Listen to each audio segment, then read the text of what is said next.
শুরু করছি আপনার সঙ্গে অনুষ্ঠান। সঙ্গে আছি এজি মাহমুদ। আলাপ করতে চাই বৈশাখী নবান্ন প্রসঙ্গে। আমাদের সঙ্গে আলাপে রয়েছেন লেখক এবং গবেষক গওহর নঈম ওয়ারা। নঈম ভাই, আপনাকে স্বাগত আমাদের এই আজকের আলাপে এবং আজকের আয়োজনে।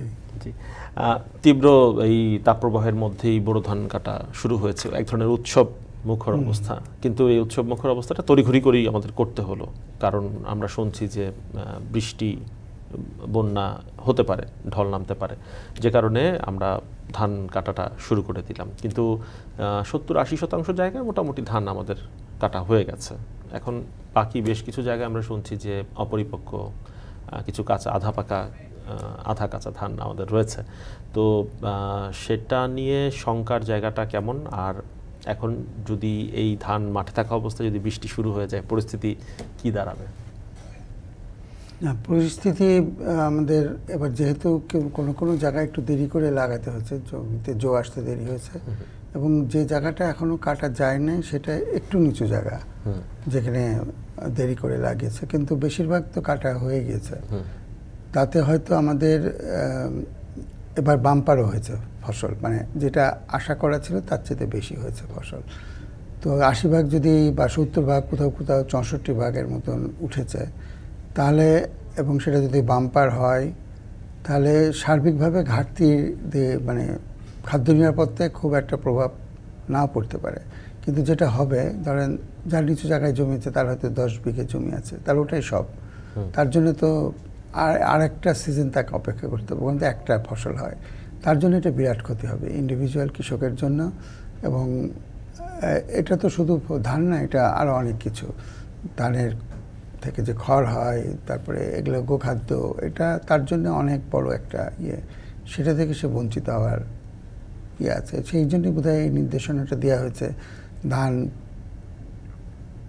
পাকুক না পাকুক, আধা পাকা যাই থাকুক, এটা কেটে ফেলা, তাহলে তোমার কিছু তো বাঁচবে, তুমি কিছু পাবা। অপরিপক্ক ধান কাটা যায়, কিন্তু সেটার বাজারে বা দাম তো আর পাকা ধানের মতন হবে না, সেটা বেশি দিন রাখাও যাবে না, তাকে আগেই বিক্রি করতে হবে, ধানটা প্রসেস করতে গিয়ে ভেঙে যাবে, এই ঘটনাগুলো ঘটবে, তার তো খরচ আরও বেশি পড়বে। সেই জন্য যতটা কৃষকও চাচ্ছে, বিশেষ করে হাওড় অঞ্চলের, সিলেট, মৌলভীবাজার এবং সুনামগঞ্জে কৃষকরা যাচ্ছে যেন ঢলটা একটু দেরি করে আসে, পানিটা একটু পরে আসে। এবং আমাদের এখানে বৃষ্টি না হলে তো আমরা ঢল থামাতে পারবো না।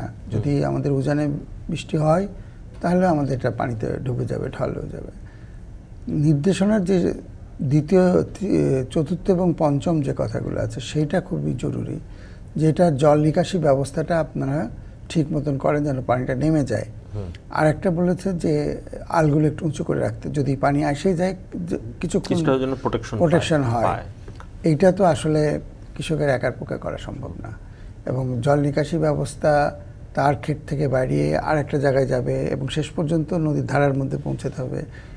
এখানে তো পানি উন্নয়ন বোর্ডের কাজ আছে করার, এবং সেইটা তাদের যদি তারা নকশা দেখে এই কাজটা করতে পারে, তাহলে এই বৃষ্টি বা এখন যে পরিমাণ বৃষ্টি হচ্ছে, সিলেটে যেমন 10 মিলিমিটার বৃষ্টি হচ্ছে গত পরশু দিন, তার আগের দিন মিলায়, তো সেটা তেমন বড় কিছু না এবং পানি আটকাবে না। কিন্তু দু একটা জায়গায় অলরেডি পানি আটকে গেছে, যেমন দেখার বিল, যেটা আপনার সুনামগঞ্জের প্রথম থানাটার মধ্যে আছে, উপজেলার মধ্যে আছে, সেখানে তো পানি আরও 2 সপ্তাহ আগে তারা আওয়াজ তুলেছে যে আমাদের পানি বেরোচ্ছে না। পানি বেরোচ্ছে না, তার কারণই হচ্ছে আমাদের হাওড়ের যে রাস্তাটা করা হয়েছে, সেই রাস্তার কারণে, ব্রিজ কালভার্টের কারণে। তো সেইটা আমাদের এটা যেন প্রতি বছরের গানে পরিণত না হয়, আমাদের একটা সার্বিকভাবে ব্যবস্থাপনার মধ্যে যেতে হবে। এটা খুবই জরুরি। আমরা চাই যে হাওড় থাকবে, হাওড়ের ফসল থাকবে, হাওড়ের মাছ থাকবে, তাহলে হাওড়ের জল নিকাশি ব্যবস্থা সেটা তো আমাদের মন দিয়ে করতে হবে, এবং সেখানে যেন সময় মতো কৃষক ফসল রোপণ করতে পারে। এবারে তো দেরি হলো আমাদের রোপণ করতে, পানি নামতে দেরি হচ্ছে, যেহেতু জল নিকাশি ব্যবস্থা নাই বা আগের মতন নাই, পানি চট করে বেরোচ্ছে না। কারণ আমি তো 9-9.5 কিলোমিটার যেখান দিয়ে পানি বেরোতো, সেটাকে আমি ছোট করে 800 মিটারের মধ্যে নিয়ে আসছি। 800 মিটার আর 9 কিলোমিটার তো এক কথা না। সেখান থেকে যে হারে পানি বেরোতো, সে পানি বেরোতে পারছে না। আমরা তো চলন বিলেও দেখেছি এবার পানি নামতে দেরি হয়েছে। চলন বিলের চারিদিকে যেভাবে রাস্তাগুলো হয়েছে, সেটা একটা কারণ, এখানেও তো সেটাই কারণ। এবং সেগুলো আমাদের একটু মাথার মধ্যে রাখতে হবে। আরেকটা হতে পারে হয়তো আমরা যেগুলো গবেষণা করছি, কৃষি গবেষণা পরিষদ কাউন্সিল বা আমাদের ইনস্টিটিউট, তারা আরও কীভাবে কম সময়ে ধান উৎপাদন করা যায়, 120 দিনের জায়গায় 90 দিন যদি করা যায়, সেটা তারা গবেষণা করছে, হয়তো পারবেও তারা করতে। সেটা আরেকটা পথ হতে পারে। তবে যত কম সময়ের ধান হবে, ধানটা তত ছোট হবে, ধানের তত অন্য ক্ষতিকর দিকগুলো প্রকট হয়ে দেখা দিবে। তো এইটা আমাদের আরেকটা বড় ধরনের মাথা ব্যথার কারণ হয়ে দাঁড়াচ্ছে, বিশেষ করে হাওড় এলাকায়। তো এখন এই যে আমাদের দেরি হচ্ছে রোপণ করতে, এটা কি আবার পজিটিভ হলো কিনা? বাম্পার, এবার তো বাম্পার ফলন হলো, মানে দেরি করে আমাদের ফসল রোপণ করার কারণে কি, মানে এটার কোনো প্রভাব কি আছে কিনা? আবহাওয়ার কারণে? আবহাওয়ার কারণে। এবার আবহাওয়া খুবই ইয়েতে ছিল, অনুকূলে ছিল, সেই কারণে এটা হয়েছে। এবং ক্রমশ মানুষ ডাইভার্সিটির দিকেও যাচ্ছে হাওড়ে। ধানের সাথে সাথে তারা আরো অনেক কিছু করার চেষ্টা করছে।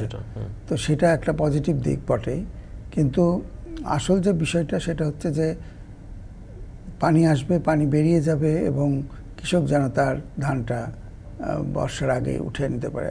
আর একটা সপ্তাহ বা 2টা সপ্তাহ বড় জোর, এটা যদি আমরা এখন আবার আরেক ধরনের সংকটের কথা আমি শুনছি, যে যেহেতু অনেক গরম, অনেক তীব্রতা, দাবদাহ, কৃষক তো শ্রমিক পাচ্ছে না ধান কাটার, অনেক জায়গায় হারভেস্টরের অভাব, কম্বাইন্ড হারভেস্টর বা মেশিন দিয়ে কাজ করবে সেটারও তো অভাব রয়েছে। ধান কাটার শ্রমিকের অভাব গত 8-10 বছর ধরে এলাকায় বাড়ছে, ক্রমশ বাড়ছে। আগে যেমন বাইরে থেকে লোক যেত, গাইবান্ধা থেকে, রংপুর থেকে যেত, এটা কমে গিয়েছে অনেক আগের চাইতে। তার কারণও আছে, তারা অন্য জায়গায় আরো বেশি রোজগারের পথ পেয়েছে। আমাদের ডাইভার্সিটি এসেছে আয় রোজগারের ক্ষেত্রে। সেক্ষেত্রে বিকল্প হতে পারতো মেশিন গিয়েছে, হারভেস্টার ওখানে অনেক গিয়েছে, এবং কিন্তু হারভেস্টারটা যে প্রসেসে গিয়েছে সেটা হয়তো ঠিক হয় নাই। এটার মালিকানা আসলে উৎপাদকের কাছে যাওয়া উচিত ছিল, সেটা যায় না। এটা মধ্যস্বত্ব আরেকটা দল তৈরি হয়েছে। কিন্তু একজন সাধারণ কৃষকের পক্ষে কি একটা এরকম বড় হারভেস্টর কেনা, কম্বাইন্ড হারভেস্টর বা হারভেস্টর কেনার যেভাবে হারভেস্টার দেওয়া হচ্ছে, তারা যারা মালিক হয়েছে তারা কিন্তু খুব বেশি তাদের পয়সা লাগে নাই। তারা ব্যাংকের মাধ্যমে এবং সহজ শর্তে তাদেরকে লোন দেওয়া হয়েছে। আমাদের যেগুলো একসময় আমাদের 60-এর দশকে এবং 70-এর দশকের প্রথম ভাগেও ছিল চাষি সমিতি, গ্রামে গ্রামে চাষি সমিতি ছিল, যেখানে বিশেষ করে সেচ ব্যবস্থাপনা ছিল, সেখানে চাষি সমিতির একটা সংগঠন ছিল। সেই সংগঠনগুলো যদি আমরা রিভাইভ করতে পারতাম, যেমন আমাদের তো দেশে ক্ষমতাসীন দল ছাড়াও আরও অনেক পলিটিক্যাল পার্টি আছে, এবং কৃষকদের নিয়ে সরাসরি কাজ করেছে এমন পলিটিক্যাল গ্রুপ, পার্টিরও অভাব ছিল না এক সময়। তারা যদি এগুলোকে অর্গানাইজ করতে পারতো, এবং তাহলে একটা বিপ্লব ঘটে যেত। যে আমাদের তো আধুনিকায়নের দিকে যেতেই হবে। এখন তো শুধু হারভেস্টার না, এমনকি প্ল্যান্টিংয়ের জন্য মেশিন বসে গেছে, সেগুলো আসছে। সেগুলো যেন কৃষক বান্ধব হয়, কৃষকরা যেন পায়, এবং 10-20 জন কৃষক মিলে যেন সেটা করতে পারে। এটা সম্ভব যদি সেই সংগঠনগুলো গড়ে তুলতো। আমাদের ঢাকা শহরে মিছিল করার চাইতে আমার মনে হয় কৃষকদের সংগঠন তৈরি করা, তাদেরকে সংগঠিত করা, এবং উৎপাদন ব্যবস্থায় তাদের একটা বক্তব্য রাখার মতন জায়গা তৈরি করাটা আমাদের রাজনৈতিক দলগুলোর একটা খুবই গুরুত্বপূর্ণ পদক্ষেপ হবে। এটা করতে পারলে তাদের জন্য ভালো হতো। নাহলে তাদের কৃষকের হাতের বাইরে চলে যাচ্ছে। আমাদের কৃষির অনেক উন্নতি হচ্ছে, কিন্তু কৃষকের উন্নতি হচ্ছে। এখন তো কৃষি আসলে কর্পোরেট কৃষি হয়ে যাচ্ছে। সেটাই হচ্ছে।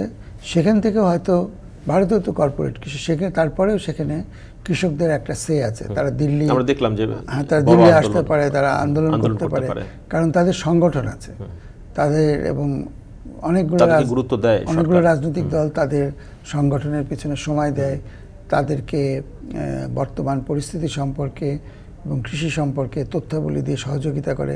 শুধু মিছিল মিটিং তারা করে না, তারা অনেকভাবে তাদেরকে সহায়তা করে। কি ধরনের ফসল করা যাবে, কিভাবে আনা যাবে, যেমন সরকার যদি দাম ঠিক করে দেয় এবং কিনে নেয় তাহলে কি হবে, এই বাজার ব্যবস্থার উপর তাদের একটা নিয়ন্ত্রণ আনা, বা বাজার ব্যবস্থাটা বুঝতে দেয়া। যেমন আমাদের দেশের বাজার ব্যবস্থা দেখেন, এবার শসা চাষিরা কোনো দাম পাচ্ছে না, 1 টাকা করে বিক্রি করছে সে মাঠে। আমরা ঢাকায় এখনও 30 টাকা 40 টাকা করে খাচ্ছি, কিন্তু তার কাছে যাচ্ছে না। এটা তো পাশের দেশে হবে না কোনো সময়। মানে বাজার ব্যবস্থার উপরে, বিপণনের উপরে এবং কোন সময় কোন চাষটা করলে সে দামটা পাবে, সে ব্যাপারে সংগঠনগুলা, রাজনৈতিক দলগুলো এবং গবেষণা প্রতিষ্ঠানগুলা, শুধু সরকারি গবেষণা প্রতিষ্ঠান না, অন্যান্য গবেষণা প্রতিষ্ঠানও এটা নিয়ে কাজ করে, কৃষকের সাথে সরাসরি কাজ করে।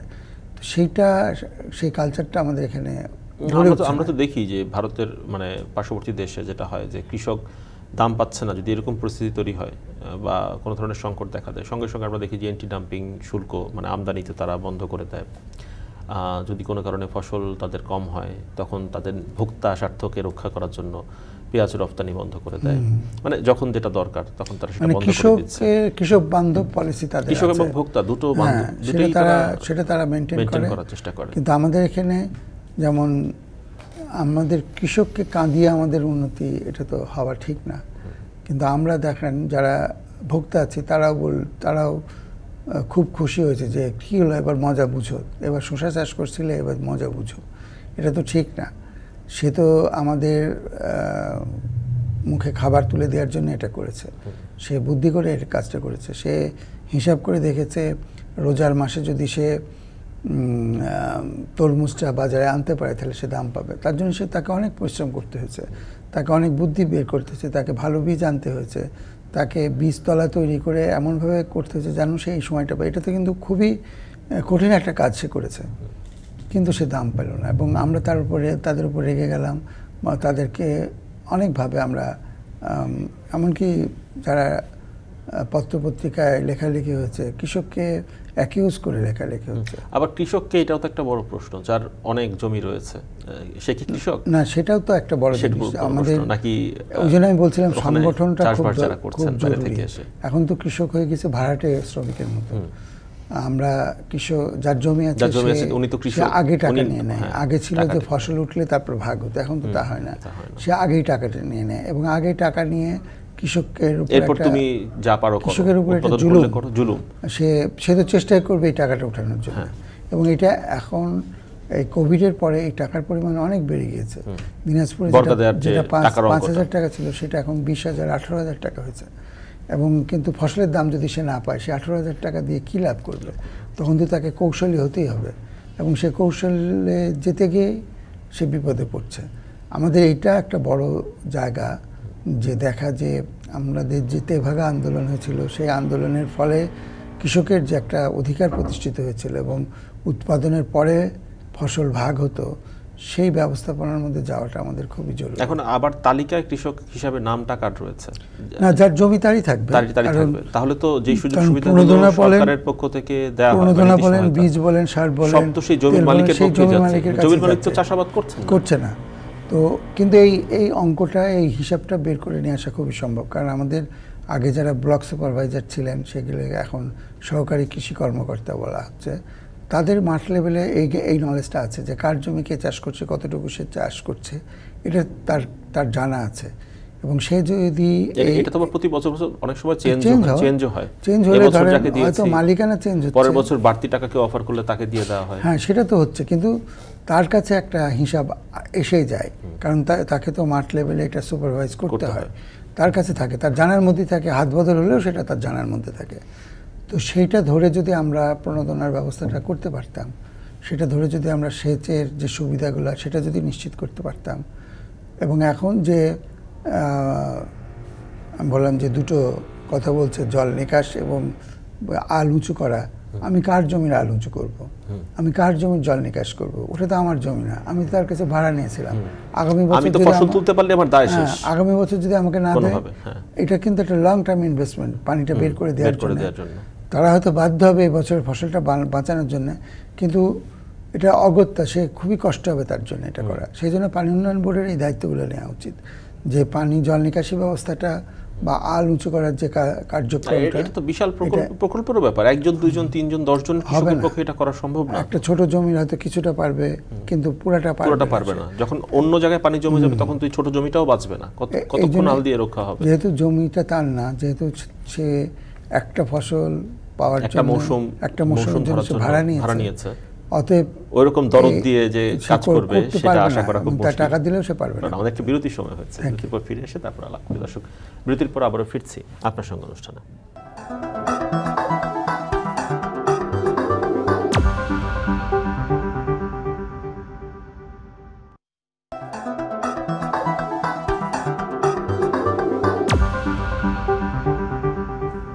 বিরতির পর আবারও ফিরলাম আপনার সঙ্গে অনুষ্ঠানে। আলাপ করছি বৈশাখী নবান্ন প্রসঙ্গে। গওহার নঈম ওয়ারা রয়েছেন আমাদের সঙ্গে।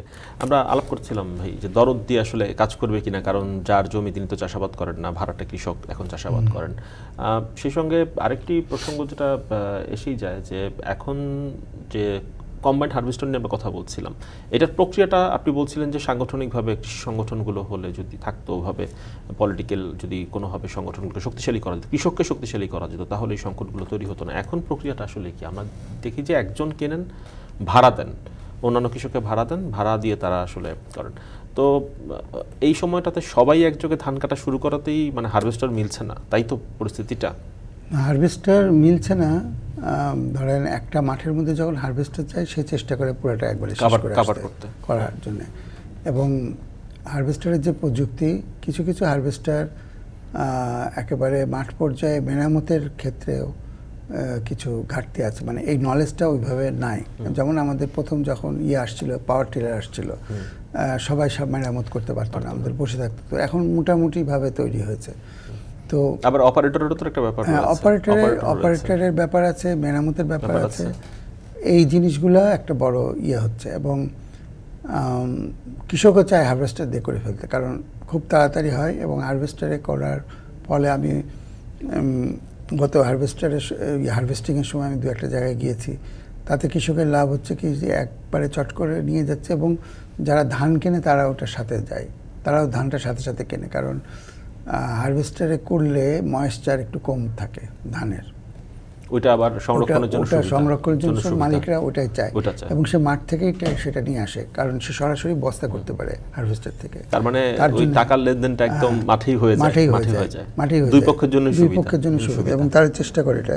কিছু কিছু অসুবিধা হয়, যেটা ধরেন এই যে বিচালি বা খড়গুলা, এগুলো এমনভাবে হয়, হয়তো কম্বাইন্ড হারভেস্টার আরও উন্নত জাত আসলে একসাথে হয়তো ঘরটা আলাদা করে বাইন্ডেল করে আসবে, কিন্তু এখন যেটা হচ্ছে সেটা এগুলো উড়ে যায়, একেবারে রাখার মতন হয় না। এবং মাঠের ভেতর থেকে ওগুলো আনাও খুব কঠিন হয়ে যায়, ফলে ওটার জন্য আলাদা শ্রম দিতে হয়। ফলে কৃষকের বাড়িতে হাঁস মুরগি বা গরু যে খাবারটা সেটা আসে না, সেটা একটা বড় ঘাটতি তার ওখানে হচ্ছে।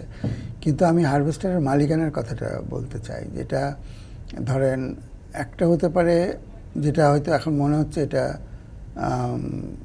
খুব স্বপ্নের ব্যাপার, এটা দূরের স্বপ্ন, যে কৃষক চাষি সমিতি হবে, তারা কিনবে, তারা রাখবে, তারা রক্ষণাবেক্ষণ করবে। কিন্তু অন্য একটা পদ্ধতি হতে পারে, যেমন আমাদের দেশে অনেকগুলো মাইক্রো ক্রেডিট সংস্থা আছে, তারা কৃষককে লোন দেয়, বিনা পুঁজিতেই তাদের কাছ থেকে লোন দেয়, এবং কৃষক অনেক জায়গায় বেঁচে আছে এই মাইক্রো ক্রেডিটের উপর নির্ভর করে। এই মাইক্রো ক্রেডিট সংস্থাগুলো যদি হারভেস্টারের ক্ষেত্রে একটা ভূমিকা রাখতে পারত, তাদের প্রতিষ্ঠানে যদি এটা রাখতে পারত এবং তারা এটা ম্যানেজ করতে পারত, তাহলে মনে হয় অ্যাটলিস্ট ব্যক্তি মালিকানার যে দৌরাত্ম্য সেটাতে একটু ব্যালেন্স হতো। হয়তো ওরাও থাকতো, এরাও থাকতো, কিন্তু দুটো পক্ষ থাকতো, কৃষকের চয়েস থাকতো। আসলে উন্নয়ন মানে তো হচ্ছে চয়েস থাকবে। আমাকে একটা জিনিস দিয়ে সবাইকে মনোপলি হবে না। আমি আমার পছন্দের চাল কিনে খাবো, আমি আমার পছন্দের জামা কাপড় পরবো, আমি আমার পছন্দের জায়গায় বেড়াতে যাব। এটাই তো উন্নয়নের একটা শর্ত, যে মানুষের চয়েস থাকতে হবে। যেমন আমাদের লবণের ক্ষেত্রে কোনো অপশন নাই, আপনাকে সবসময় আয়োডিন মেশানো লবণই খেতে হবে। আমার আয়োডিনের ঘাটতি থাক বা না থাক, কিন্তু আবার আপনার যদি থাইরয়েডের সমস্যা থাকে তো থাইরয়েডের জন্য এটা বিষ। কিন্তু আমাদের উপায় না, আমাদের যখন আয়োডিন যুক্ত লবণ আসলো, তখন থাইরয়েডের পেশেন্ট যা ছিল তার চেয়ে কিন্তু এখন অনেক বেড়েছে। এ ব্যাপারে কোনো গবেষণা নাই, কিন্তু এখন এমন কোনো পরিবার পাবেন না যে পরিবারে থাইরয়েডের রোগী নাই। এবং এটা কোনোদিন ডাক্তার তাকে বলছেও না যে তুমি আয়োডিন দিয়ে লবণটা খেও না, কারণ বাজারে তো উপায় নেই। তো এই উপায় বা আমার থাকতে হবে। হারভেস্টারগুলো যদি মাইক্রো ক্রেডিট সংগঠনগুলা কিন্তু, এবং অনেক মাইক্রো ক্রেডিট সংস্থা আছে যাদের অনেক টাকা আছে, এবং আমাদের মাইক্রো ক্রেডিট রেগুলেটরি যে বডি আছে তারা এই টাকা কিভাবে ব্যবহার করবে না করবে এগুলো তারা বলে। তারা যদি এইটা করতে পারতো যে না, যারা মাইক্রো ক্রেডিট তাদের কমপক্ষে এতগুলা মেশিন তাদের কাছে, কারণ তাদের যারা ক্রেডিট নিচ্ছে তারা সরাসরি তাদের কাছ থেকে টাকা নেয়, তারা ধান লাগায়, ধান বুনে, ধান কাটে, এটা তাদেরই সহায়তা হতো, এবং আরও উন্নত মানের হারভেস্টার তারা আনতে পারতো, এবং সেই সাথে তারা করতে পারতো, এই যে এগুলো মেনটেন করা, এগুলো রক্ষণাবেক্ষণ করা, চালানো, এগুলো মাইক্রো ক্রেডিট সংস্থাগুলো তো আগে এনজিও ছিল অনেকেই, তারা কিন্তু খুব ভালো করতে পারে নাই এই ধরনের কাজে। যেমন কেউ কেউ পরিবহন ব্যবসায় গিয়েছিল, ফেল করেছে, অন্য জায়গায় কোল্ড স্টোরেজে গিয়েছে, ফেল করেছে, প্রিন্টিং প্রেসে গিয়েছে, ফেল করেছে, কিন্তু এখন তো তারা সেইটা কাটিয়ে উঠেছে। তাদের ভিতরে এখন অনেক প্রফেশনাল মানুষ আসছে যারা এগুলো ম্যানেজ করতে পারে, যারা বিজনেস ম্যানেজ করতে পারে। অনেক মাইক্রো ক্রেডিট সংস্থা ভালো বিজনেস ম্যানেজ করছে, তো তারা হারভেস্টার ম্যানেজ করতে পারবে না? অবশ্যই পারবে। তো সেটা তাদের মাথার মধ্যে আনতে হবে, তাহলে কৃষকের একটা লাভ হতো, বিশেষ করে যারা প্রান্তিক কৃষক, যারা বর্গাদার কৃষক, তাদের একটা লাভ। যে বিজনেস ম্যানেজ করার কথা বললেন, তারা তো ভাবছে এটা একটা মৌসুমে ব্যবহার হবে হারভেস্টার, তারপর তো আমার 6 মাস তো পরেই থাকবে, 3 মাস পরেই থাকবে, তখন তো আর আমার এটা না, হয়তো হাওড়ের জন্য কথাটা ঠিক, কিন্তু অন্য জায়গায় আবার দেখবেন মাঠের একদিক দিয়ে ধান লাগাচ্ছে, একদিক দিয়ে ধান কাটা হচ্ছে, এবং সারা বছরে 4টে ফসল হচ্ছে। ধানই 3বার হয়, অনেক জায়গায় 2বার তো হয়। হাওড় এলাকা বাদ দিয়ে অন্য জায়গার জন্য আসলে সেটা সম্ভব, এবং তারা ওই সময় হয়তো তখন মেশিনগুলো হাওড়ে নিয়ে গেল যখন তাদের ওখানে অনেকগুলো লাগছে, অন্য সময় হয়তো অন্য জায়গায় কাজ করলো। তো কারণ এই ক্ষুদ্র ঋণ সংস্থাগুলো তো শাখা প্রশাখা রয়েছে, অবশ্যই এটা মুভ করা কোনো ব্যাপার না, এটা তারা চাইলেই পারে যদি। কিন্তু মুশকিল হচ্ছে এখানে ইনোভেশনের অভাব আছে, এখানে কৃষকের নিয়ে চিন্তা করার অভাব আছে, মানে যেটাতে ব্যবসা, সেটাতে তারা তাড়াতাড়ি যেগুলো কুইক রিটার্ন হবে সেখানে যাবে। এবং মাইক্রো ক্রেডিট রেগুলেটরি অর্গানাইজেশন, যেটা বাংলাদেশ ব্যাংকের একটা সংগঠন বলতে গেলে, তাদের ভেতরে এই ধরনের চিন্তা ভাবনা খুব কম আছে। যেমন একবার চেষ্টা করা হয়েছিল যে 1% টাকা তারা যেন রাখে দুর্যোগ ব্যবস্থাপনার ক্ষেত্রে। আজকে যে পরিস্থিতি হয়েছে যে তাপদাহ চলছে, এটা কঠিন একটা দুর্যোগ, এবং এই দুর্যোগের ফলাফল কিন্তু 3 দিন পরে বৃষ্টি হলে আপনি ভুলে যাব, তখন তো টিভিও আর যাবে না, আর যাবে না, তো বৃষ্টি হয়ে গেছে, তাপদাহ, কিন্তু ফলাফলটা লম্বা হবে। এই জলবায়ুর অভিঘাত, হ্যাঁ, ধরেন আমাদের যে হ্যাচারিগুলো আছে যশোরে, এরা 60% পোনা সরবরাহ করে সারা বাংলাদেশে। এই হ্যাচারিগুলো কিন্তু বসে যাচ্ছে, যত দিন যাচ্ছে বসে যাচ্ছে, তাদের উৎপাদন অনেক কমে গেছে, এবং উৎপাদন যত কমবে, মানে বর্ষা শুরু হলে জুন জুলাই মাসে, তখন তো তাদের কাছে পোনা, কিন্তু পোনা নাই তখন, তার মানে তার পুকুরগুলো বসে থাকবে। আপনি এফেক্টটা দেখছেন, লং টার্ম এফেক্ট কিভাবে হচ্ছে, সামনের দিনগুলোতে সংকট আসতে যাচ্ছে। ঠিক একইভাবে আপনার যে ঘাটতি তৈরি হবে এই চিকেন পোলট্রি ফার্মে, সেই ঘাটতি পূরণ করতে আরও 1 বছর সময় লাগবে।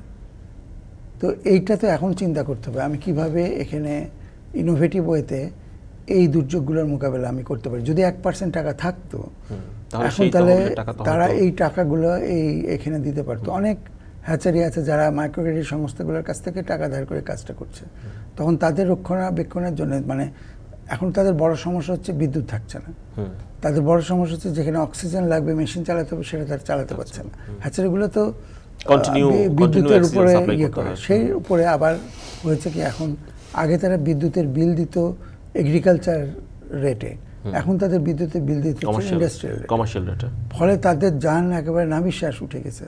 ফলে হবে কি, আমাদের অন্য মাছের চারার উপর নির্ভর করতে হবে। অন্য মাছের চারা বলতে আমি বলছি হয়তো পশ্চিমবাংলা থেকে আসবে, সেটা হয়তো আমাদের জন্য খুব ভালো হবে না।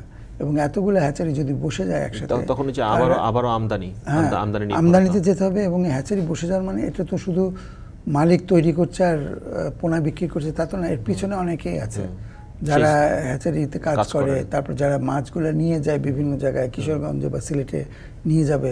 এরকম হাজার হাজার মানুষের কর্মসংস্থানের একটা পথ আছে, এবং এই কর্মসংস্থানের পথ তো তারা বছরে এই সময় এটা করে, আরেক সময় আরেকটা করে, এক সময় একটা করে।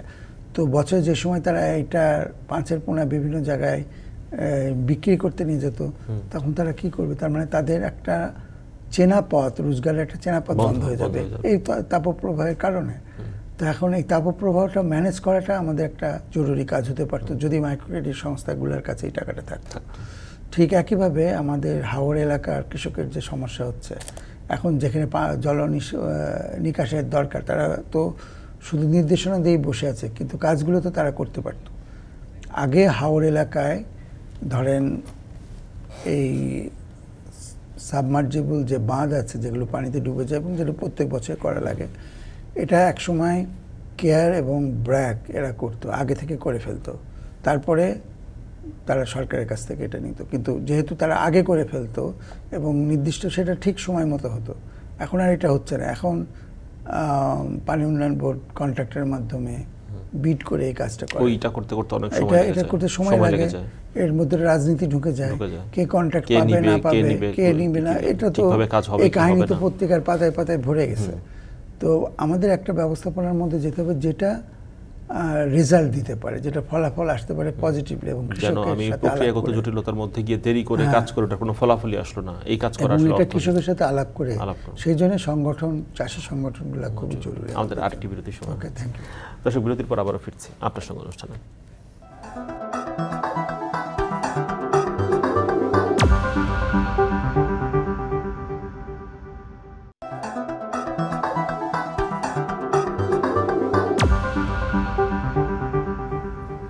বিরতির পর আবারও ফিরলাম আপনার সঙ্গে অনুষ্ঠানে। বৈশাখী নবান্ন নিয়ে আলাপ করছি গভর্নর নঈম ওয়ারার সঙ্গে।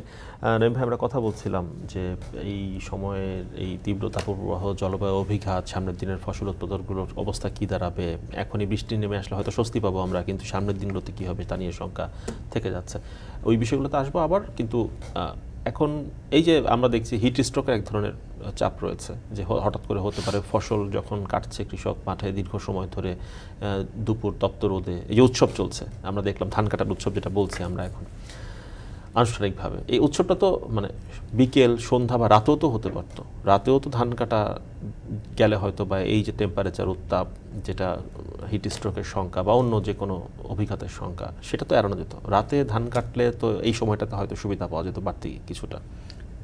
না, আমাদের দেশে ধরেন এই বছর মনে হচ্ছে এই প্রথম গরম পড়ছে আমাদের দেশে, তা তো না। এবং আমাদের ঢাকা শহরে 45 ডিগ্রি পর্যন্ত তাপমাত্রা 60-এর দশকে উঠেছে। আমি কিভাবে সেটা ম্যানেজ করেছি সেটা হলো বড় কথা, এবং কিভাবে ম্যানেজ করতে চাই। যেমন ধরেন আমি স্কুলের একটা উদাহরণ দিলাম, এটা একটা লেজে গোবরে অবস্থা হয়েছে, আজ খোলা কাল বন্ধ, কাল খোলা পরশু বন্ধ, মানুষ হাইকোর্টে চলে গেছে, হাইকোর্ট কি দ্বিধান্বিত, কনফিউজ। কিন্তু আমার প্রথম কাজ হচ্ছে যে কোনো মূল্যে পড়ালেখা চালু রাখা। সেটা তো আমরা করোনার সময় তো আমরা অনলাইনে ক্লাস চালু রেখেছি। সেটা অবশ্য ভালো অভিজ্ঞতা আমাদের হয় নাই। অনলাইনে হয়তো যার মেশিন আছে সে পেরেছে, যার মেশিন নাই সে পারে নাই। সেটা একটা, এটা অন্য দেশ অন্যভাবে করে, যেমন ফিলিপিন্স পুরোটা রেডিওতে নিয়ে গেছে, তাতে সকলের কাছে অ্যাক্সেস হয়েছে। আমরা একটু আধুনিক হতে গেছে, খুবই লেজে গোবরে অবস্থা। আমরা টিভিতেও করতে পারতাম এটা। হ্যাঁ, মানে যে মানুষের অ্যাক্সেস যেখানে আছে, সহজ অ্যাক্সেস। এমন এমন ঘটনা ঘটেছে, আমি একটা শিশু প্রতিষ্ঠানে গিয়েছিলাম তাদের অবস্থা দেখতে। ওই সময় তাদেরকে, যেহেতু তারা আবাসিকভাবে থাকে, তাদেরকে এটা দেওয়া হয়েছিল। এখন এটা ফেরত নিতে পারছে না, এবং তাদের এখন জিনিস সব টিকটকে চলে গেছে তারা সবাই। এটা অনলাইনে করার অনেকগুলো আছে। যেমন ধরেন আমাদের শ্রীপুরে শিক্ষক সমিতি, ওখানকার প্রাইমারি শিক্ষক সমিতিরা, তারা একটা ইউনিক কাজ করেছিল। তারা নিজেরাই ছাত্রছাত্রীদের বাড়ি গিয়ে পড়াশোনার ব্যবস্থা করেছে। একজন শিক্ষক, আমি চরে গিয়ে, চৌহালি চরে গিয়ে দেখলাম তাদের স্কুলটা ভেঙে গেছে, 5 জন টিচারের বাড়িতে 5টা ক্লাস বসাচ্ছে। তারা আসছে, পড়ছে, ওখানে যাচ্ছে, এক একদিন ঘুরে ফিরে করে যাচ্ছে। পড়াশোনাটা আমার চালু রাখতে হবে। আজকে যত আপনি দেখবেন সব জায়গায় বলছে স্কুল বন্ধ করো, বন্ধ করো, বন্ধ করো। বন্ধ করাটা ঠিক আছে, কিন্তু চালু করো, লেখাপড়া চালু, এই কথা কেউ বলছে না।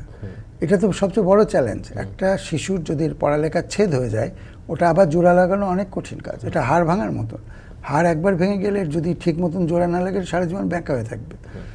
তো সেইটা আমাদের একটা জরুরি বিষয়, যে আমি কিভাবে ম্যানেজ করছি। তার পড়াশোনা কিন্তু বন্ধ করা যাবে না, এবং সেটা চালু রাখতেই হবে, সে যত ছোট ক্লাসে পড়ুক অথবা বড় ক্লাসে পড়ুক। এখন অনলাইনের অবস্থা আমরা দেখেছি। আরেকটা মজার জিনিস, কোভিডের থেকে বলি, আমাদের কোভিডের সময় সব শিক্ষা প্রতিষ্ঠান বন্ধ করতে পারেনি সরকার। কোনগুলো বন্ধ করেছে? যেখানে সাধারণ মানুষের ছেলে মেয়েরা যায়, প্রাইমারি স্কুল বন্ধ করেছে, হাই স্কুল বন্ধ করেছে, কিন্তু এর বাইরে যারা ছিল তারা বন্ধ করে নাই। বাবা মা দেখছি তো রাস্তায় রাস্তায় ঘুরে বেড়াচ্ছে, তো কিছু করে না, ওকে ওই যেটা খোলা আছে ওখানে দিয়ে দিছে। তারপর কোভিড চলে গেছে, আর ওখান থেকে ফেরত আসে না, সে ওখানে বন্দী হয়ে গেছে। না এখনো তো তাই আসলে, এখনো তো যেই সব স্কুল কলেজে এসি রয়েছে না, সেটা হচ্ছে এটা বৈষম্য, চরম বৈষম্য তৈরি হচ্ছে, সেখানে কিন্তু আবার ক্লাস হচ্ছে। হ্যাঁ, তার মানে তাদের পড়াশোনা এগিয়ে যাবে। আর একটা হলো, আমাদের শিক্ষামন্ত্রী এখন বলেছেন, খুব ভালো কথাটা বলেছেন, কি এটা আগে চিন্তা করা উচিত ছিল। আমরা ঢাকা দিয়ে সারা দেশকে মাপছি, ঢাকায় শিশুদের কষ্ট হচ্ছে, অতএব সারা দেশে হচ্ছে। পঞ্চগড়ের তাপমাত্রা আর মতিঝিলের তাপমাত্রা তো এক না, সিলেটের তাপমাত্রা মতিঝিলের তাপমাত্রা এক না। আবার আপনি থানসির তাপমাত্রা বা বান্দরবনের তাপমাত্রা এক না। তারা কেন ঢাকার মতন, ঢাকার ছেলেদের স্কুল বন্ধ বলে, মেয়েদের স্কুল বন্ধ বলে তাদেরটা বন্ধ থাকবে? তারা কেন পিছাবে আমাদের জন্য? সেটা তো উচিত না। একটা ঠিক করা আছে যে প্রাইমারি স্কুলে এতগুলো শিক্ষা দিবস থাকতে হবে, সেইটা ওই স্কুলের ওই জেলা শিক্ষা অফিসের উপর ছেড়ে দেওয়া উচিত। দরকার হলে সে ঈদের ছুটি কমায় দিবে, দরকার হলে সে অন্য ছুটি কমায় দিবে, কিন্তু তার এইটা তাকে করতে হবে। আমাদের দেশে এমনও প্রবিধান আছে যে ধরেন হাওড়ে সে ছুটিটা, আমাদের শীতের ছুটি না দিয়ে হাওড়ে বন্যার সময় ছুটিটা দিতে পারে। তারা ইচ্ছা করলেই তাদের এডুকেশন ক্যালেন্ডারটা চেঞ্জ করতে পারে, কিন্তু ওই বছরের মধ্যে তাকে এতগুলো দিন পড়াতে হবে। ওটা ঠিক রেখে বাকিটা করার মতো আমাদের শিক্ষা মন্ত্রণালয় এই স্বাধীনতা দিয়েছে, কিন্তু কেউ করে না। এবার যখন গরমের ছুটি আসবে তখন বোধহয় ভরা বর্ষা থাকবে এই সময়টাতে। হ্যাঁ, সেটা হয়তো হতে পারে, কিন্তু সেই জন্য আমি বলছিলাম আমি কিভাবে ম্যানেজ করবো, এবং এই ম্যানেজের ব্যাপারটা স্থানীয় মানুষের উপর ছেড়ে দেওয়া। আমরা দেখছিলাম শরীয়তপুরে এবার কিছু জায়গায় রাতে ধান কাটা হচ্ছে। রাতে ধান কাটাতে ধরেন আমাদের কৃষকরা বরাবরই অনেক ভোরে চলে যায় যখন ধান কাটার মৌসুম হয়।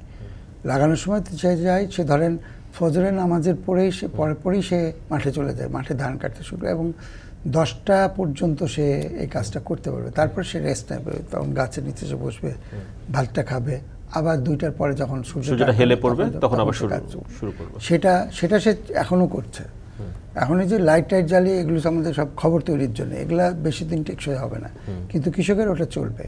কিন্তু আরবানে যেটা হচ্ছে বা হচ্ছে না, সেটা ধরেন আপনি যদি যতজন হিট স্ট্রোকে হয়েছে, ক্ষতিগ্রস্ত হয়েছে, বা 2-3জন যে মারা যাচ্ছে প্রতিদিন, এরা বেশিরভাগই কিন্তু নির্মাণ শ্রমিক। আমার মধ্যপ্রাচ্যের দেশগুলোতে 40 ডিগ্রির উপরে উঠলে ওপেন এলাকায় যারা কাজ করে সে কাজটা বন্ধ রাখে, তারপরে সন্ধ্যের পরে তারা কাজ করে। এখানে লাইট জ্বালিয়ে কাজ করা সম্ভব। মাঠে যদি লাইট জ্বালিয়ে ধান কাটা যায়, তো আমার যেখানে আছে, আমাদের তো অনেক বড় বড় স্থপতি আছেন যারা একটা কনস্ট্রাকশন ফার্ম চালাচ্ছেন, কি বলে ওগুলাকে, বাড়ি যারা তৈরি করে, কনস্ট্রাকশন ফার্ম বলে, বা হাউজিং প্রজেক্ট তারা করছে। তারা তো এই শ্রমিকদের এই ছাড়টা দিতে পারে যে আমরা 6টা থেকে কাজ শুরু করব, 11টা পর্যন্ত কাজ চলবে, তারপর কাজ বন্ধ থাকবে, 3টের পরে বা 5টার পরে আবার আমরা 2 ঘন্টা 3 ঘন্টা কাজ করব। এটা খুব সহজে করা সম্ভব। আমার হিট ওয়েভের চাইতে বড় কথা how we are managing the heat wave, সেটা হলো সবচেয়ে বড় জিনিস। এবার এখন ধরেন এই যে নির্মাণ শ্রমিকরা মারা গেল, এরা কিন্তু কেউ কম্পেনসেশন পাবে না। সরকারের একটা ফান্ড আছে, সে যে কোনো খাতেরই হোক শ্রমিককে তারা একটা কম্পেনসেশন দেওয়ার অনেক টাকা ফান্ড আছে, কিন্তু পাবে না এই কারণে যে তার নাম তো কোথাও ওইভাবে নেই, তার তো কোনো অ্যাপয়েন্টমেন্ট লেটার নাই, সে তো কোনো না। এখন যেটা উচিত হবে, যেখানে যেখানে নির্মাণ কাজ চলছে ওটা তালিকাবদ্ধ করা, এবং ওই সমস্ত শ্রমিকরা যেন তাদের এই যে দুপুরের বিরতিটা পারে, প্রচুর পানি তাদেরকে যেন দেওয়া হয় ওইখানে। এখন লোক দেখানোর জন্য রাস্তায় মাঝে মাঝে পানি খাওয়াচ্ছে, কিন্তু ওই শ্রমিকরা যারা এই হিটের মধ্যে কাজ করছে, নির্মাণ শ্রমিক, তাদের কাছে পানি পৌঁছাচ্ছে কিনা, দ্যাট ইজ ভেরি ইম্পর্টেন্ট। তারা ঘামছে, প্রচণ্ড ঘামছে, কিন্তু তারা পাচ্ছে কিনা। যারা এই উপরে কাজ করছে, আমাদের বিভিন্ন কনস্ট্রাকশনের জায়গায় কাজ হচ্ছে, শুধু তো বিল্ডিং না, আরও অনেক কনস্ট্রাকশন হচ্ছে, মাটির কাজ করছে, সেখানে এগুলো হচ্ছে কিনা, এবং সেখানে এই ব্যবস্থাপনাগুলো মানা হচ্ছে কিনা। প্রচুর নারী শ্রমিক কাজ করে, এবং তাদের যে অবস্থা, এই যারা খোয়া ভাঙছে, করছে, সেটাও আমাদের একটু আমলে নিতে হবে। আরবানে যারা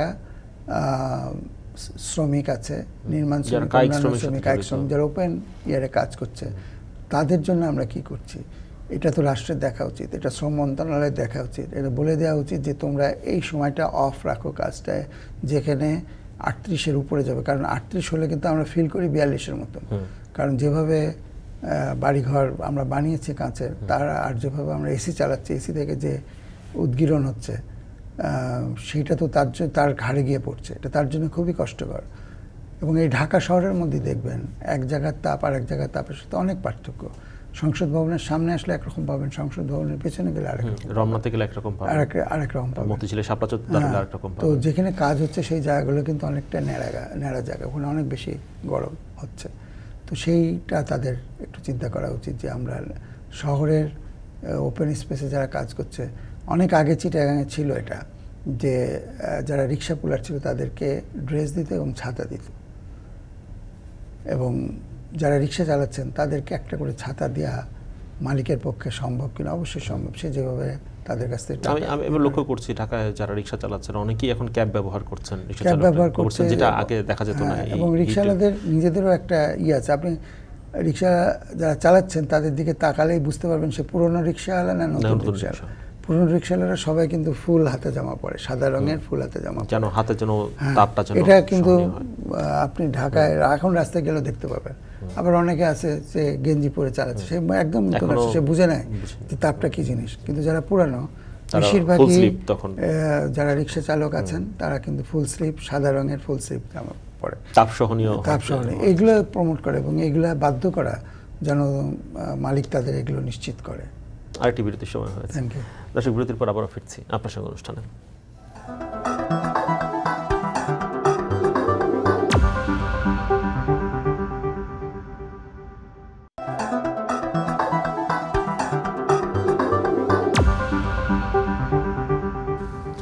বিরতির পর আবারও ফিরলাম আপনার সঙ্গে অনুষ্ঠানে। বৈশাখী নবান্ন নিয়ে আলাপ করছি, গওহার নঈম ওয়ারা রয়েছেন আমাদের সঙ্গে আলাপে।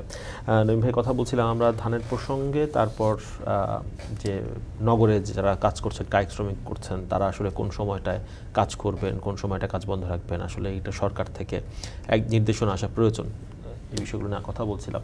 একটু ধানের প্রসঙ্গে আবার একটু আসি, সেটা হচ্ছে হিটশক বলে একটা বিষয় আমরা শুনি, যে যখন খুব উত্তাপ বেড়ে যায়, টেম্পারেচার বেড়ে যায়, এটা তো ফসল উৎপাদনের জন্য সহায়ক এক ধরনের ভূমিকা পালন করে, কিন্তু 35 ডিগ্রি সেলসিয়াস যখন প্লাস হয় তখন ধানের চিটার পরিমাণ কি বেড়ে যায় কিনা, যে ধানটা আমরা তুলছি সেখানে মানে। আমি এই এর সময় একটু মাঠে গিয়েছিলাম কুষ্টিয়া যশোর অঞ্চলে, সেখানে যেটা হয়েছে আপনার এই এলাকাটা গঙ্গা কপোতাক্ষ প্রজেক্ট এলাকা, যেখানে ক্যানেলের মাধ্যমে গড়াই নদীর পানি সরবরাহ করা হয় এবং কৃষক এটা দিয়ে চাষবাস করে। এবং এবার আমাদের পানি যেহেতু নাই এবং আমরা আমাদের প্রতিবেশীর সাথে রফা করতে পারি নাই, আবার এই গঙ্গা কপোতাক্ষ প্রজেক্টের 3টা পাম্পের মধ্যে 2টা পাম্প নষ্ট ছিল, একটা পাম্প দিয়ে তারা কাজ করছে, এটাও ফেব্রুয়ারিতে বন্ধ হয়ে যায়, ফলে পানি নাই। ফলে ওই এলাকার কৃষকরা নিজেরা এই শ্যালো মেশিনের মাধ্যমে তারা ধানটা লাগিয়েছিল। ধানটা হয়েছে, ধানটা যারা একটু আগে লাগাতে পেরেছে তাদের প্রায় পেকে গেছে, কিছু কোথাও কাটাও শুরু হয়ে গেছে। কিন্তু যারা বুঝেছে যে পানিতে পাবো না, আমাদের একটা ব্যবস্থা করতে হবে, তারা পরে লাগিয়েছে এবং তারা মেশিন দিয়ে লাগিয়েছে। এখন তাদের ওই তো ধানে দুধ আসছে কেবল, যেহেতু একটু দেরিতে করেছে, এখন তাদের পানিটা দরকার। আমি বললাম তাহলে তোমরা আগের মতন পাম্প মেশিন দিয়ে পানি উঠে দাও, পানি তো নাই, নিচে পানি এত নেমে গিয়েছে যে সে আর পাচ্ছে না। এখন ওখানে আরেকটা বলছে যে একটু ডিপ টিউবওয়েল টাইপের যদি সাবমার্জেবল হতো তাহলে পারতো। সাবমার্জেবল কেনার তার পয়সা নাই, কারণ সে তো ওই যে 15,000 টাকা দিয়ে জমে নিয়েছে। তারপরে তার এই প্যারা গিয়েছে, যখন নেবে তখন সে ভেবেছিল ক্যানেলের পানি আসবে, আসে নাই, তাকে পাম্প দিয়ে পানি নিতে হয়েছে, পয়সা দিতে হয়েছে। এখন তো তার এখন ধানে তাদের দুধ আসছে, এখন পানির দরকার। এখন এই ধান তো প্রায় 60 থেকে 70% চিটা হয়ে যাবে, করার কিছু নাই তাদের জন্য। সে ওই খড়টাই পাবে, আর কিছু পাবে না। তো সেইটাও একটা বড় সমস্যা এই এলাকার জন্য। অনেকে বলছে এই এলাকায় কেন এত তাপ পড়ছে, কেন চুয়াডাঙ্গা যশোর সবার উপরে উঠে যাচ্ছে বারবার, এখানে তো গাছপালা কি নাই। এখানে ওই ক্যানেলের কথায় মূলত আসতে হয়, কারণ এখানে তাপমাত্রা, পানির লেভেল এটা নির্ভর করতো এই ক্যানেলগুলোর পানি সরবরাহের কারণে। যেহেতু এটা মরে গেছে, শুকায় গেছে, এখানে পানি নাই, অতএব এখানে তাপ বেড়ে যাচ্ছে। এখানে মাটির নিচে না। আমাকে একজন বললেন কৃষক, যে তোমরা তো উপরের তাপ দেখে হাহুতাশ করতেছো, মাটির নিচে তো আরও তাপ, তার মানে তার পানি নাই, সেটাই সে মিন করছে যে পানি আমি অত নিচে যাচ্ছি তাও সে গর্ত করে মেশিন বসিয়েছে তাও তার পানি উঠছে না, মানে পানি অনেক নিচে চলে গেছে এবং যাচ্ছে। এবং এই অঞ্চলে পানি নিচে চলে যাওয়া মানে তো এটা শেষ পর্যন্ত লবণাক্ত পানি, যেমন আমাদের গোপালগঞ্জে হয়েছে, গোপালগঞ্জ ফিল্টার হতে না পেরে তখন গোপালগঞ্জে লবণ পানি এসে গেছে, তখন গোপালগঞ্জে কোনো ডিপ টিউবওয়েলে কোনো মিষ্টি পানি, সুপেয় পানি নাই। তারা এখন এই যে মধুমতি নদীর পানি, যেটা গড়াইয়ের একটা শাখা, সেই পানিটা তারা ফিল্টার করে মানুষকে সরবরাহ করছে খুবই সীমিত আকারে। আমরা যখন বর্ষা মৌসুম আসে তখন এটা রিফুয়েলিং হচ্ছে না কেন? আমাদের রিফুয়েলিং হচ্ছে না কারণ আপনি ঢাকা শহরে দেখেন, ঢাকা শহরে 1 ফোঁটা পানি মাটির নিচে যাওয়ার রাস্তা নাই, ওভারফ্লো হয়ে যাচ্ছে। সব সিমেন্ট, আমরা সব সিমেন্ট করে ফেলেছি, হ্যাঁ পাকা করে ফেলেছি। এমনকি জেলা শহরেও সব পাকা। কুষ্টিয়া শহরের কথা বলতে পারি আমি, যে সেখানে আপনার নদীতে পানি নাই, কিন্তু বৃষ্টি হলে হাই রোডের উপরে, উঁচু রাস্তার উপরে পানি উঠে যাচ্ছে কোমর পর্যন্ত পানি, যেটা কেউ কোনোদিন ভাবতে পারে না।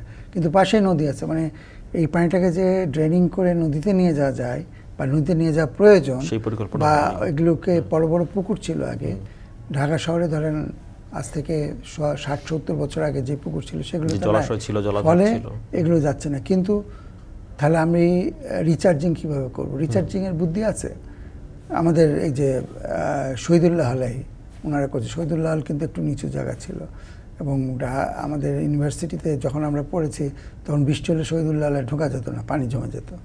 এবার ঢাকার অন্য হলগুলোতে পানি ঢুকেছে কিন্তু শহীদুল্লাহ আল হয়নি, কারণ তারা যেটা করেছে সেটা হচ্ছে বড় কুয়ার মতন গর্ত করেছে, এগুলো খোয়া দিয়ে ভরে দিয়েছে, ফলে পানি যত হচ্ছে পানি নিচে চলে যাচ্ছে। এটা তাদের জলবদ্ধতার সমস্যার সমাধান হচ্ছে। কিন্তু একটা বড় জিনিস হচ্ছে যেটা হলো যে রিচার্জিং হচ্ছে। এটা যদি আমরা সব জায়গায় করতে পারতাম, রিচার্জিং করা, যেমন আমাদের ঢাকা শহরে এখন কথা আছে যাদের কিছু জায়গা ছেড়ে দিতে 5 কাঠা হলে বা 10 কাঠার বিল্ডিং করতে গেলে, এত উঁচু করতে গেলে পাশে কিছু জায়গা ছেড়ে দিতে হয়।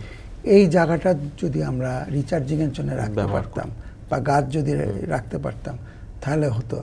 আমরা এটা না করে আবার উল্টাভাবে দেখেন, যত মানুষের বাড়ি আছে সবার বাড়ির পানি, বৃষ্টির পানিটা রাস্তায় এসে পড়ে, আমরা বাইরে ফেলে দিই, নিজের আঙিনায় ফেলতে চাই না, লম্বা পাইপ দিয়ে বা নালা করে দিয়ে বাইরে দিয়ে দিই আমরা, মানে উপর ছাদ থেকেও পানি ফেলতে রাস্তা পাইপ দিয়ে, লম্বা পাইপ দিয়ে, ফলে পানি জমে যাচ্ছে। কিন্তু এই পানিটাই আমরা নিচে নিতে পারতাম, এবং এইটা করাটা খুবই জরুরি। ওই যে তাদের যে 2 ফিট 3 ফিট জায়গাটা ছাড়তে হচ্ছে বা 4 ফিট জায়গা ছাড়তে হবে, এই জায়গাটায় গাছ লাগানো যায়, এই জায়গাটা রিচার্জিংয়ের জন্য এই ধরনের ব্যবস্থাপনায় যাওয়া যায়, যে কীভাবে সরাসরি পানিটা যেটা আছে এটা মাটির নিচে চলে যাবে।